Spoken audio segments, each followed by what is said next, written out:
The purpose of this video is to provide meat market employees with safety procedures and guidelines that must be followed in order to maintain a safe and productive workplace. We'll begin with the topic of footwear. Because of the potential to encounter wet floors during production and cleanup, it's essential that market employees wear rubber-soled shoes or boots with good traction. One option available is to order footwear from Shoes for Crews.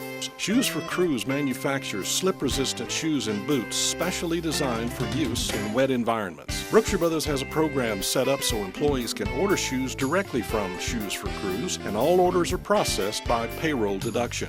Let your supervisor or store director know if you're interested in ordering a pair of these shoes. Let's proceed to the topic of housekeeping.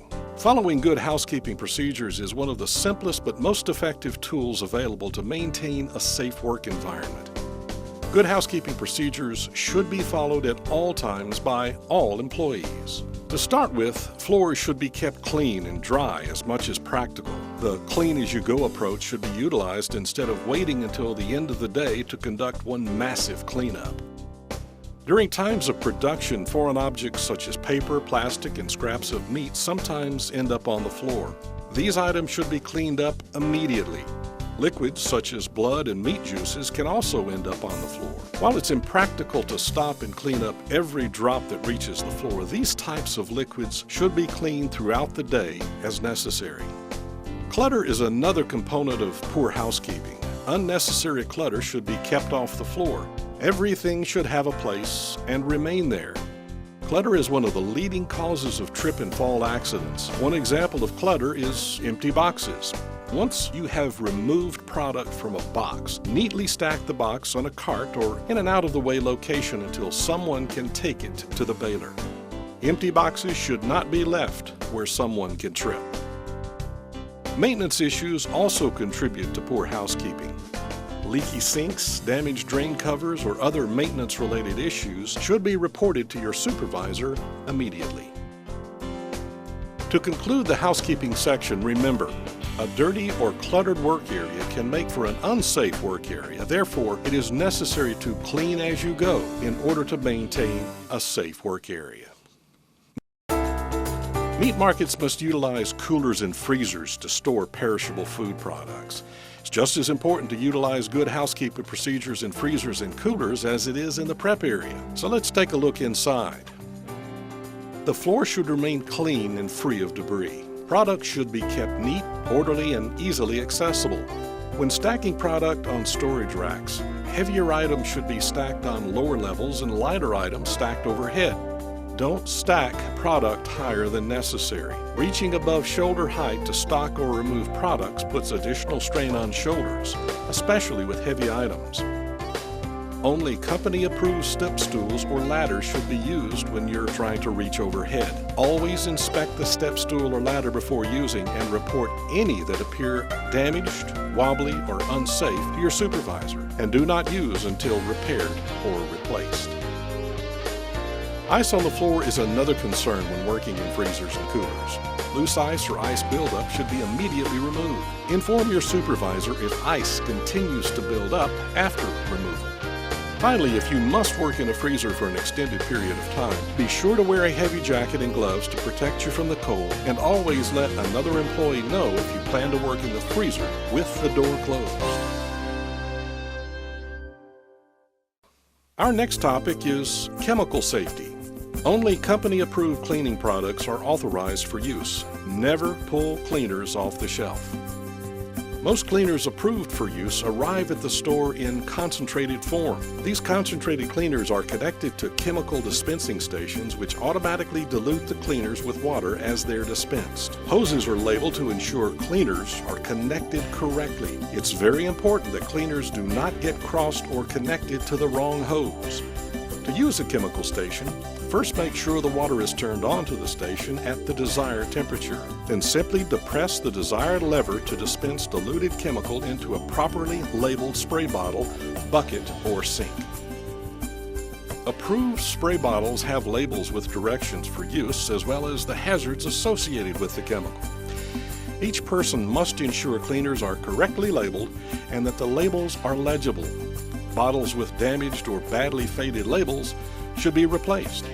A right-to-know information station is located either close to the time clock or in the employee break area. The station holds a binder filled with safety data sheets.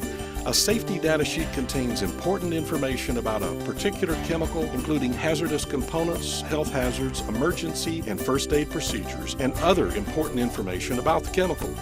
The table of contents located in the front of the binder also serves as the list of chemicals approved for use in the store. Each chemical listed in the table of contents has a corresponding safety data sheet.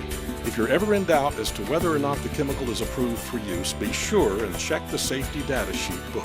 You may look up a safety data sheet for any approved chemical at any time.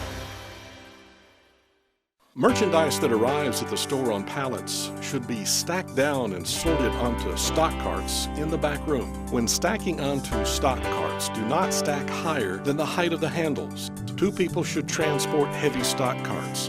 1 person should guide from the front while the other person pushes. Take extra care when transporting stock carts through the doors leading from the back room to the sales floor, since customers or employees may be standing on the other side. Carts must be pulled and not pushed through doorways. Once on the sales floor, always attempt to park carts out of the way to prevent customers from reaching around or trying to climb over. Merchandise should not be spotted on the floor. Boxes lying on the floor make it difficult for customers to shop and could cause someone to trip and fall.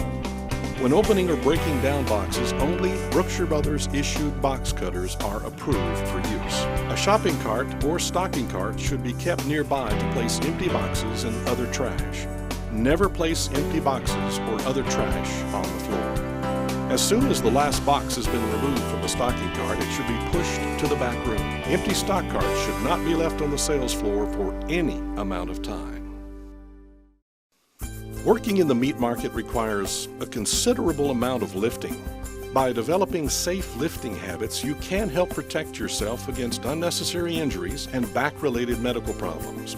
Pay attention as we demonstrate what is considered to be safe lifting techniques. Stand as close as you can to the load with your feet spread apart about shoulder width. Squat down, bending your knees, not your waist. Keep your back straight. Get a good grip with both hands before beginning to lift. Begin slowly lifting with your legs, not your back. Keep the load close to your body to reduce the force on your back. Do not twist your upper body with a load. If you must turn with a load, turn using your feet, not your upper body. It's equally important that the load is set down correctly. The same procedure should be followed in reverse order when setting down the load. Always ask for help when lifting items that are too heavy or bulky to safely lift alone. Do not attempt to lift anything you do not feel comfortable lifting. In addition, be sure to utilize rolling carts and other available equipment to assist in handling and transporting heavy items. There are 2 types of cut-resistant gloves available for use in the market. The first is a cloth glove that has a cut-resistant material woven throughout. The second is a metal mesh glove. Any employee who uses a knife must wear either a cloth cut-resistant glove or a metal cut-resistant glove on the hand opposite the knife. Both styles are designed to protect your hand if contacted by the knife blade under normal conditions, but be aware that neither type of glove will prevent a stab wound. Meat markets are equipped with band saws, or what are commonly referred to as meat saws. We will discuss the operation of the meat saw later in this video, but for now, we'll outline safety glove requirements for those operating a saw. There are 2 types of blades for the meat saw. The first is the boneless blade and is only designed to cut boneless meat. To protect against incidental contact with the saw blade, the operator must wear a chain mesh glove on the right hand when cutting meat with the boneless blade. The second type of blade is the bone-in blade and is designed to cut through both meat and bone. Because of the design of the bone-in blade, a metal mesh glove should not be worn when operating the saw with the bone-in blade. Knives are used extensively in the market to cut and trim meat and meat products. In order to prevent injury, great care must be taken to use knives in a safe manner. When cutting or trimming, always cut away from your body. When finished using a knife, you should immediately clean the knife and place it on a rack or on a designated clean, flat surface. To help prevent unnecessary cuts, knives should not be left lying around the work area or placed in the sink. There are several pieces of machinery in the meat market that are needed to efficiently process meat. These include slicers, meat saws, grinders, and tenderizers. In a moment, we will look at each of these separately, but for now, we will cover safety procedures that must be followed with all market machinery. To start with, all machinery should remain in good working condition. Inform your supervisor if any maintenance issues arise. Only qualified personnel are authorized to make repairs. Do not alter or modify equipment in any way from its original form. Always unplug equipment before cleaning, disassembling, unclogging, or reaching into the vicinity of a moving part for any reason. Never connect or disconnect from the power source with wet hands or if the cord plug is wet. Some equipment is equipped with safety guards or automatic shutoff switches. Under no circumstance should any employee bypass or tamper with a safety switch or automatic shutoff. Now that we have looked at some general precautions, let's take a look at each piece of machinery separately. First, let's look at the safe operation and cleaning of slicers. Slicers are equipped with guards that are designed to put a barrier between the operator's hand and the rotating blade. Never operate a slicer without the guard in place. When finished using the slicer, always turn the knob to 0. This puts the blade even with the deck and will help prevent someone from contacting the blade when adding product or wiping down the slicer. Once the slicer has been used to slice product, it will need to be cleaned. Prior to cleaning, always make sure the slicer is disconnected from the power source by unplugging. Because of the exposed blade, cut-resistant safety gloves are always required to be worn on both hands when breaking down the slicer for cleaning. Another piece of the machinery is the tenderizer. Tenderizers are equipped with guards designed to help the operator from contacting the rotating blades. Never operate a tenderizer without the guard in place. If the tenderizer clogs or jams while operating, turn the switch off and unplug from the power source before lifting the guard to clear the jam. Once the jam has been cleared, lower the guard back into place before reconnecting to the power source. When it's time to clean the tenderizer, be sure to turn off the switch and unplug before disassembling and cleaning. Next, let's look at the meat grinder. Make sure all safety devices are in position before using. The grinder should shut off when the lid is lifted. Never operate with the lid in the raised position, and always disconnect from the power source by unplugging before removing any foreign material or blockage, cleaning any part of the grinder, or removing the knife and plate. The final piece of machinery we will look at is the bandsaw or meat saw. The blade on the meat saw travels at a high rate of speed, making it a potentially dangerous piece of equipment if not used according to safe operating procedures. Before connecting to the power and turning on the machine, make sure all safety devices are in position. Check the saw to ensure it is level and not wobbly. Let your supervisor know if there is a problem and do not use until corrected. Adjust the guide bar with guard to within ½ inch of product to be cut. Never operate with the guard in the raised position or with the guard removed from the saw guide bar. When operating, always keep hands clear of the rotating saw blade and other moving parts. Keep hands behind the blade.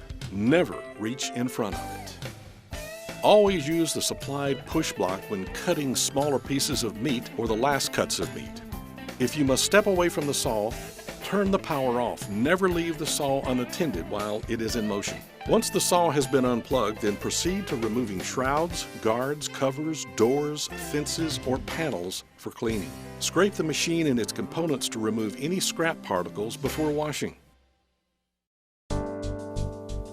At the end of the day, the market prep room will need to be washed down. Before beginning, unplug all equipment that may get wet and close weatherproof electrical outlet covers. When possible, secure power cords out of the way so they will not get wet when washing down. The water hose is connected to a chemical dispensing station that automatically mixes cleaner with the water. Turn on the water.